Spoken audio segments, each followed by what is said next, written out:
मला हे कळत नाही की अशा भेटीगाठी झाल्या की इतक्या टोकाचे अर्थ कसे काय निघतात. एनडीए मध्ये जाण्याच्या चर्चा सुरू आहेत. अशा बातम्या आहेत की दोन्ही राष्ट्रवादीचे विलीनीकरण झाल्याशिवाय आपल्या पक्षाला एनडीए मध्ये घेतलं जाणार. अशा कोणत्याही चर्चा आमच्या कोणाशी चालू नाहीये. आता प्रसार माध्यमातून वेगळ्या बातम्या येत आहेत हे पाहून आमचीच करमणूक होते. आता त्याच्यावर वारंवार प्रतिक्रिया कशी देणार. साहेब, आपण एकदा उपमुख्यमंत्र्यांना भेटलात, एकदा मुख्यमंत्र्यांना त्याचे कारण जाहीर आहे. माझ्या मतदारसंघातल्या नगराध्यक्षांना अपात्र ठरवण्यात आलं. त्या दोन्ही नगरविकास मंत्री म्हणून एकनाथ शिंदेना भेटणं, त्यांना मी माझ्याबरोबर नगराध्यक्ष त्यांचे बंधू यांना घेऊन गेलो होतो. मला हे कळत नाही की अशा भेटीगाठी झाल्या की इतक्या टोकाचे अर्थ कसे काय निघतात. साहेब, एकंदरीत बघायला गेलं तर आपल्या पक्षाचे आमदार असतील, खासदार असतील, कुठेतरी अस्वस्थ आहेत.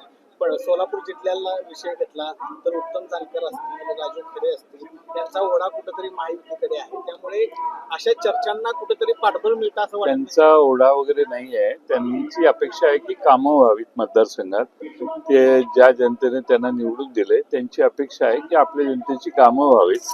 त्यासाठी आवश्यक त्या योजना मध्ये त्यांच्या मतदारसंघाचा सहभाग व्हावा. त्यासाठी प्रत्येक आमदार प्रयत्न करणारच. सरळ सरळ त्यांच्या स्टेजवर जात आहेत. पक्षाच्या स्टेजवर गेले, पक्षाच्या कार्यक्रमाला उपस्थित राहणे योग्य नाही. बाकी शासकीय कार्यक्रमाला गेलं तर मला वाटत नाही की त्यात काही विशेष आहे. आता आज बघायला गेलं तर उद्या उपमुख्यमंत्री एकनाथ शिंदे येणार आहेत आणि त्यांचे मोठे बॅनर राजू खरेंनी लावलेले आहेत स्वागताचे. राजू खरे पूर्वी शिवसेनेत होते.